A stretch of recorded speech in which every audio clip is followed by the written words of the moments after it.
Hey guys, welcome back to another video. So today I'm going to be talking about the RX100 Mark VII. Now this camera's been out for a while, so not too long ago Sony released they refreshed the RX100 line with the RX100 Mark VII.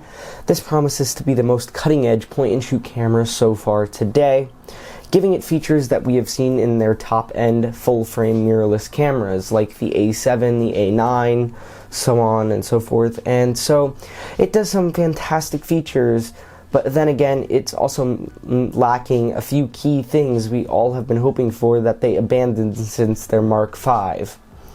Let's get into this review.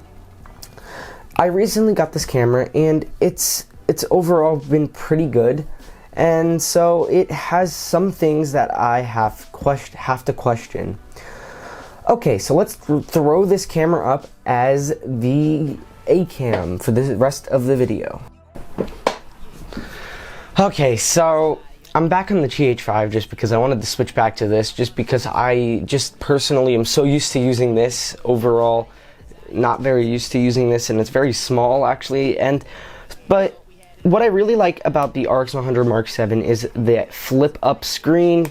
Now this is really a really great feature on this camera that most cameras should have, and I really like that flip up screen. This GH5 has the flip out screen, anything like that, a flippy screen, it's perfect. It's the best thing on a camera.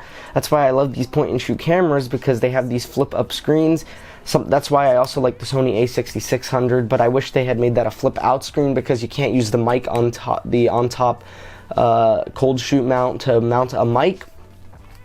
Now, something I really like that Sony added to this camera is a mic input jack. So right there on the side there is a little mic input jack where you can plug in a 3.5, so you can actually use a professional microphone with this camera, and that's really great. So there are some things that I like about this camera and I don't like, so let's get into what I don't like, because you can always start off with anything that you like and finish off with the bad stuff, but I'd rather start off with the bad stuff, finish on a good note. So something that I don't like that the RX100 Mark V has is that this camera is missing a built-in ND. To be fair, most consumer cameras don't have this to this day, but to be honest, more companies should include it. Normally a consumer lens can step down or close the aperture ring to f/22, so even if you are in bright sunlight in the middle of the day, you can restrict the amount of light coming into the sensor, so this is great. So the lens at a widest will only go to 1.8. I do really wish it went to 1. I really do wish it actually went to 1.8 for the little bit of blurriness to the background. I really like that blurriness to the background that this camera and that lens gets. I just like that little bit of blurriness in the background. It just makes the picture quality look really great. So I did a little bit of a camera test, so here are the pictures right now. So I did a little bit of a camera test between the iPhone 11 Pro and the RX100 Mark VII. So here is the first picture. This is a picture of some ornaments in a pot. One was taken on the RX100 Mark VII, one was taken on the iPhone 11 Pro. I just did this because they're two pretty good cameras and they are right around the same price, even though one's a cell phone, one's not a cell phone, one's a camera. So what do you guys think of that? Looks pretty great. So next is a picture of just some bushes and some leaves. Pretty good picture, not bad, like how it looks.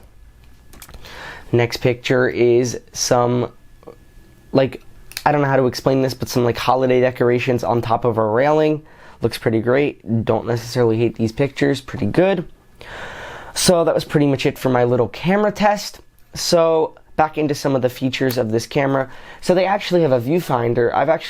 This is really interesting. So there's a little viewfinder on the side right here that just pops up, and there's a little switch on the side to pop up the viewfinder. Pretty good. So overall, the RX100 Mark VII is a really good point and shoot camera. Definitely my favorite to this day. Definitely a really great one to check out personally. So that's pretty much it for my review of the RX100 Mark V. Hope you guys enjoyed this video. Like always, please subscribe, and I'll see you guys in the next one.